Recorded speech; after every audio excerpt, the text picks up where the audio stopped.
Welcome to this module, Introduction to Data Methods and Interpretation for Injury Practitioners. Using the Canadian Injury Prevention Resource, this module will introduce you to basic knowledge about different injury databases, resources, where to find them, framing a research question, and how to interpret injury data. Upon completion of this module, you will be able to understand concepts such as incidence, prevalence, and burden of injury, identify injury databases, and interpret injury data for your own research uses. Before we begin talking about different databases and the types of information that we can extract from these databases, let's review the public health approach and the role of surveillance.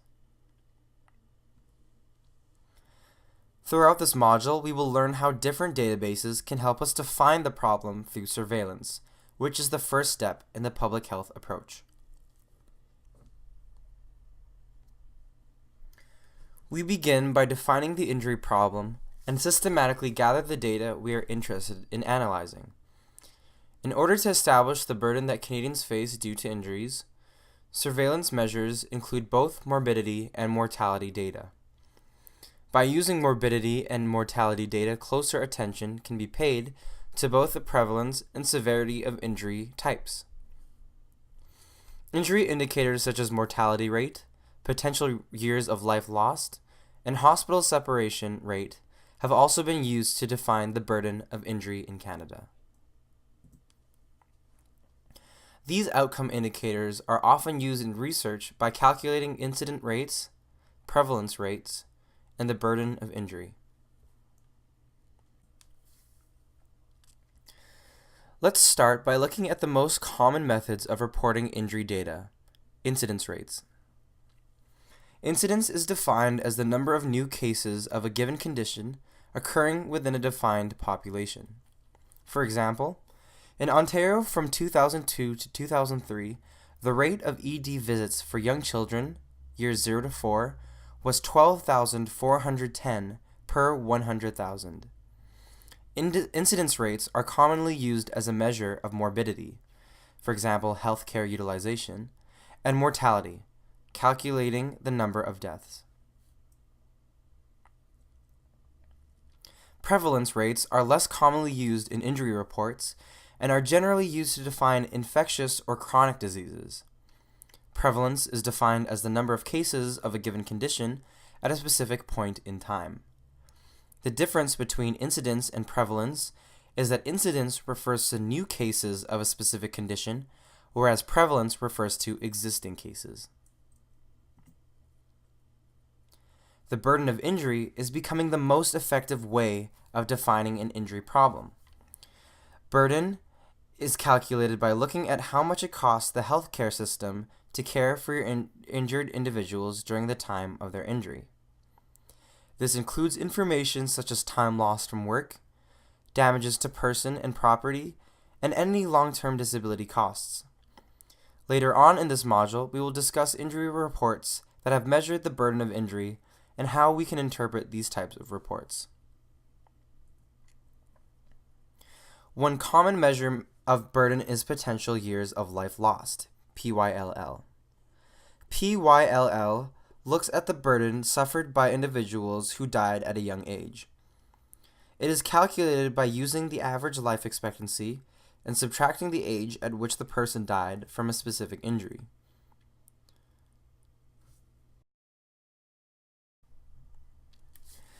Now that we know a little bit about some of the methods that we can use to calculate injury hospitalization and death rates, let's briefly talk about framing a research question. Why is it important to frame a research question? The research question is one part of surveillance. Like the nurses in the scenario above, if we were interested in knowing how many people end up dying from motor vehicle collisions over time, we could look at these trends by framing a research question and using the appropriate database. These trends could outline the incidence of motor vehicle-related deaths over time. When framing a research question, the following four elements are commonly used in the evidence-informed process: population, intervention, comparison, and outcome. We will use the example of bicycle helmets and cycling-related head injuries in young children to illustrate PICO.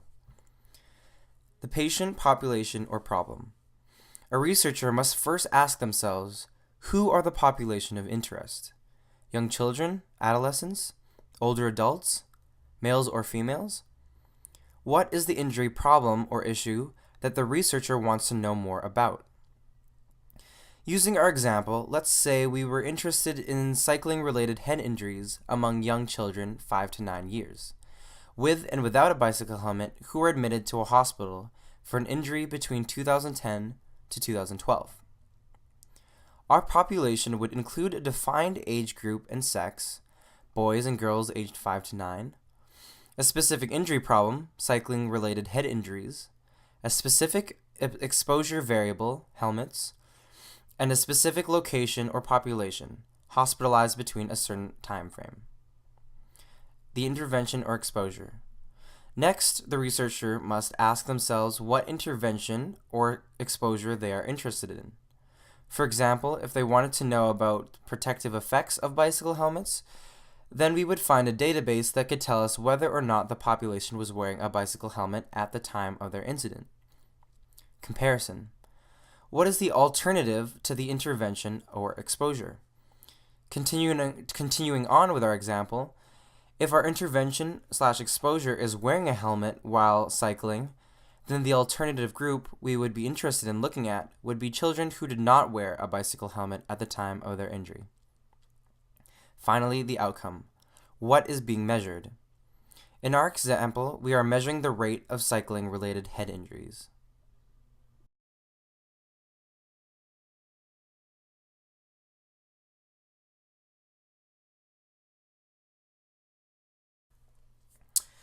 Once you have framed a research question, you should determine the variables that you are interested in analyzing or interpreting. When researchers are interested in analyzing a particular variable, they can often classify or stratify this variable into a specific category. Some common ways of stratifying data are by intent, cause, place of occurrence, nature of injury, and severity. Injuries are classified as unintentional or intentional injuries. It should be noted that sometimes a distinction is made, but it is unclear whether the injury is intentional or unintentional. For example, in boxing, the opponents are intentionally inflicting injury onto each other. However, because the rules of the game are respected, these are classified as unintentional injuries. Some examples of unintentional injuries include MVCs, falls, and burns that occurred inadvertently or by accident, whereas intentional injuries include injuries that are the result of violence or are self-inflicted. Another common way to classify or analyze injury data is by the external cause. This refers to the event that occurred that caused that individual to sustain an injury. These external causes can be unintentional or intentional. Some common example of cause include motor vehicle collisions, falls, poisonings, fire or burns, drowning, and stabbing or piercing wounds. Using our cycling-related head injury example, some possible causes of injuries could include falling off your bicycle and sustaining a head injury, or getting into a collision with a motor vehicle while riding your bicycle and sustaining a head injury. Some injury researchers are also interested in looking at where the injury takes place. For example, are the children who are sustaining head injuries while cycling hurting themselves in their neighborhood or riding to school? Nature of injury is an important outcome variable that many injury researchers study. The nature of injury tells us what type of injury the individual sustained. Did they fracture their arm, sustain a hit to the head, sprain their ankle in a soccer game, burn themselves, dislocate their shoulder? The nature of injury tells us what happened and what body parts were affected. Injuries are also classified and analyzed by severity. The most severe injuries that result in death are analyzed using mortality data. Other measures of severity include severe trauma, hospitalization, ED visits, injuries treated by a physician, as well as the injuries that are left untreated or are self-treated, for example, ice packs. Many databases contain information about the circumstances around injury and the nature of those injuries. You just need to know where to look. So now that we've learned how to frame a research question and some of the ways we can classify and analyze injury data, let's talk about where you can access the data that you need to answer your research question. We will start by describing some international, national, and provincial morbidity and mortality databases. We will dive into the types of data that can be analyzed, as well as the strengths and limitations of these data sets. We will include this section within a number of reports that are already available on various injury topics and how to interpret some of this data. If a researcher is interested in mortality data, there are two databases at the national level where they can access this information: Vital Statistics Death Database and the Coroner Canadian Medical Examiner Database, which can be accessed through the Statistics Canada website. Vital Statistics is an administrative survey that collects demographic and medical cause of death information on an annual basis from all provinces and territory statistics registries on all deaths in Canada. The data are used to calculate basic indicators such as counts and rates on deaths of residents of Canada. Information from this database is also used in the calculations of statistics, such as cause-specific death rates and life expectancy. The advantages is that it has a 100% response rate. The disadvantages to use this database is that only certain variables can be accessed publicly. If you are interested in counts, rates, or of more detailed variables, you would have to speak to someone in the Data Liberation Initiative, the DLI, or the Research Data Centers, RDC, programs affiliated with your institution for more information. In the coroner's/medical examiner reports, each province is responsible to investigate the deaths of individuals who reside in those provinces. Data that is obtained from these reports include the cause of death, defined as the disease or injury that initiates the chain of events ending in death, and the manner of death, defined as the means by which the death occurred. So natural, accidental, suicide, homicide, or undetermined. The advantage is that this is the only centralized source of standardized coroner/medical examiner data in Canada. The disadvantage is that data may differ in interpretation between jurisdictions.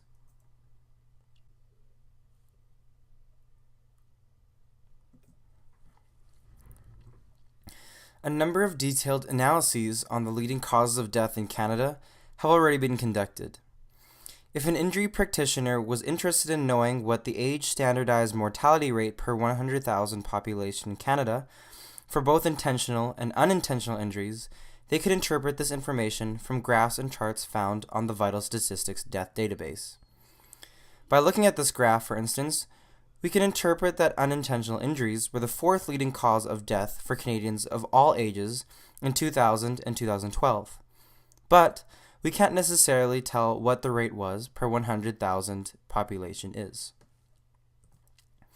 On this slide, however, we have more detailed information that we can interpret as a rate which tells us that in 2000, the death rate from unintentional injuries per 100,000 population in Canada was 25.8, and by 2012, this rate was relatively unchanged at 25.3 deaths per 100,000.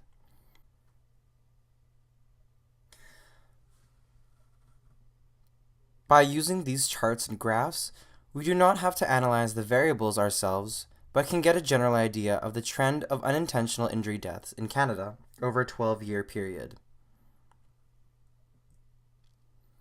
There are a number of different data sources where you can access information on injury hospitalizations, including the Discharge Abstract Database, DAD, National Ambulatory Care Reporting Systems, NACRS, and the Canadian Hospitals Injury Reporting the Prevention Program, CHIRPP. There are a number of different data sources where you can access information on injury hospitalizations, including the Discharge Abstract Database, DAD, National Ambulatory Care Reporting System, NACRS, and the Canadian Hospitals Injury Reporting and Prevention Program, CHIRPP. The DAD is a database from the Canadian Institutes of Health Information, CIHI, that captures administrative, clinical, and demographic data on hospital discharges, including deaths, sign-outs, and transfers. All acute care facilities other than Quebec are required to complete this information. Basic information that is collected from the DAD includes the age, sex, geography, date, cause and nature of injury, treatment, and discharge status. The advantages is that it is a population-based dataset, and the disadvantages is there is no specific detail of the injury or incident because the hospital staff only code what is in the chart once they received it. The National Ambulatory Care Reporting System, NACRS, contains data for all hospital-based and community-based ambulatory care, including day surgery, outpatient and community-based clinics, and ED data. However, one major disadvantage to this database is that the information collected varies by facility and province. In addition, the data is not made publicly available, but injury practitioners and researchers can apply to access data from the CIHI or to see reports that have already been generated. The NACRS data collection varies by facility, but basic information such as age, sex, geography, date, cause and nature of injury, treatment, and discharge status are provided in this database. Other emergency department databases include the Canadian Hospitals Injury Reporting and Prevention Program, CHIRPP. CHIRPP, or CHIRP, is a surveillance system developed by the Public Health Agency of Canada, the PHAC. CHIRP facilities collect and analyze data on injuries to people who are seen in the EDs of 11 pediatric and 6 general hospitals across Canada. CHIRP is unique because it collects pre-event data by asking questions such as, what was the injured person doing when the injury happened? What went wrong? And where did the injury occur? In the CHIRP, patients complete a one-page questionnaire that contains information on circumstances surrounding the injury, what was the injured person doing at the time, what caused the injury, factors that contributed to the injury, time and place of occurrence, and age and sex. The hospital staff fill out the nature of the injury, body parts injured, and the treatment. The advantages is that it contains and collects detailed and rich information surrounding the injury, but the disadvantage is that it is not population-based.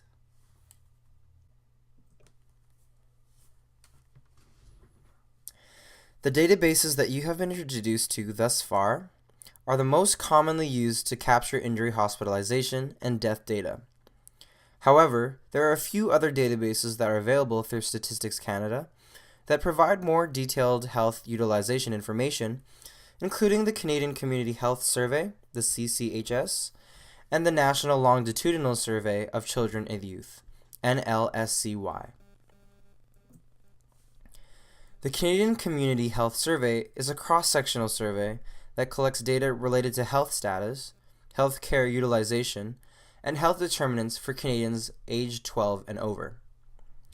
Data is further subdivided by subjects, including diseases and health conditions, health, lifestyle, and social conditions, and prevention and detection of disease. The advantage to using data from the CCHS is that there is a large sample of respondents, However, because the data is self-report, there is always a risk of recall bias. Similarly, the National Longitudinal Survey of Children and Youth, NLSCY, is a long-term study of Canadian children that follows their development and well-being from birth to early adulthood. The survey covers topics such as child development and behavior, education, and health and well-being. One major advantage to this database is that it follows respondents over time. However, once again, the data is self-reported through questionnaires. Before we introduce you some of the international injury reports that are available, there are also some provincial initiatives that give injury practitioners access to injury hospitalization and death data on a provincial level, such as the Injury Data Online tool, IDOT, from the British Columbia Injury Research and Prevention Unit. The IDOT is an easy-to-use online injury platform that allows injury researchers, professionals, and the public to access provincial injury data, including mortality, morbidity, motor vehicle collisions, and sports. Data is retrieved from a number of sources, including BC Vital Statistics, the Ministry of Health Discharge Abstract Database, the Insurance Corporation of BC, and CHIRP. By the end of this module, you will use the IDOT to answer a research question of your choosing. Finally, we will show you some injury reports that have been produced by international groups as the World Health Organization. The World Health Organization produces world reports on child injury prevention. These reports present the current knowledge about the 5 most important causes of unintentional injury, including road traffic injuries, drowning, burns, falls, and poisonings, as well as intentional injuries from violence and self-harm. There are general reports that compare injury rates among countries for a number of specific causes. There are also sections where you can access data to tables, figures, and graphs that are easy to interpret. For example, if you wanted to know the proportion of fatal road traffic deaths among children and youth by type of road user, you could find the information on a World Health Organization report stratified by the OECD country.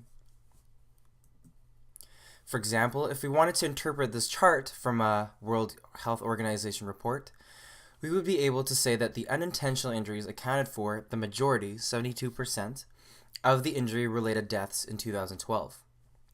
Of these, road traffic injuries were the leading cause of death worldwide. It should be noted that reports such as those from the World Health Organization use the International Statistical Classification of Diseases and Related Health Problems 10th Revision, or ICD-10, codes to classify injury hospitalizations and deaths. The ICD-10 CA is a standard coding system that includes over 10,000 diagnostic codes developed by the World Health Organization. These codes capture the nature of the injury as well as the external cause of injuries and required detailed documentation. For example, V86.50, the driver of the snowmobile injured in non-traffic land accident. Translation, the snowmobile driver ran into a fence. To summarize, here is a list of some of the databases that provide injury morbidity, mortality, and burden information for injury researchers and practitioners.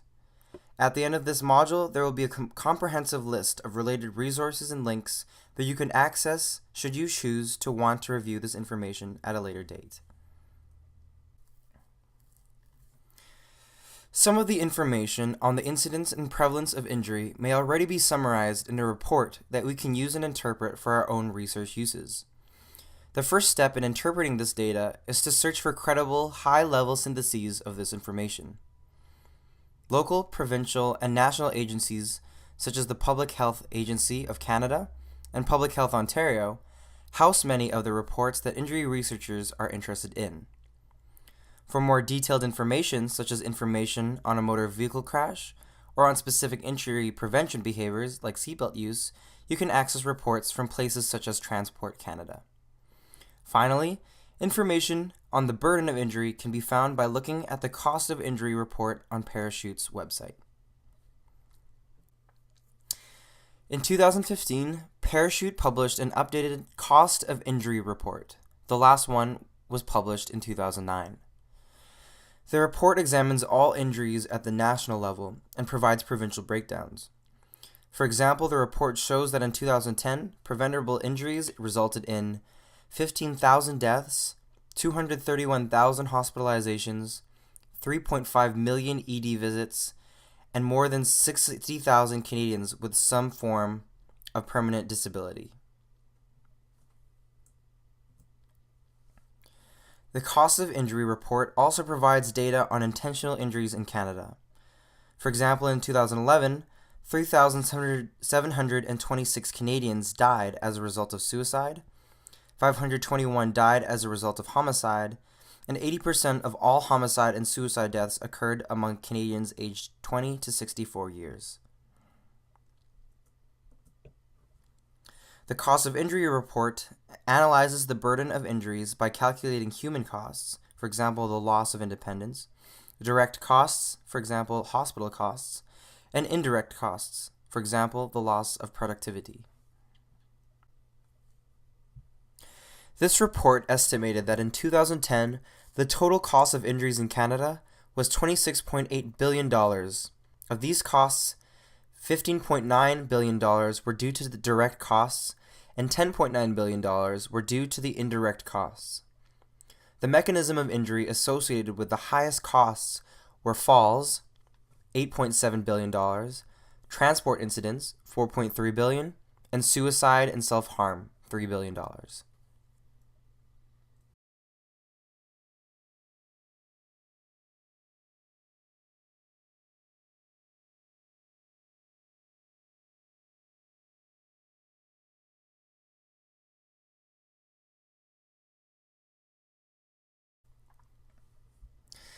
Now that you have a better understanding of how to classify data, frame a research question where you can access injury morbidity and mortality data, and how to interpret injury reports, let's do a matching exercise to see what you've learned.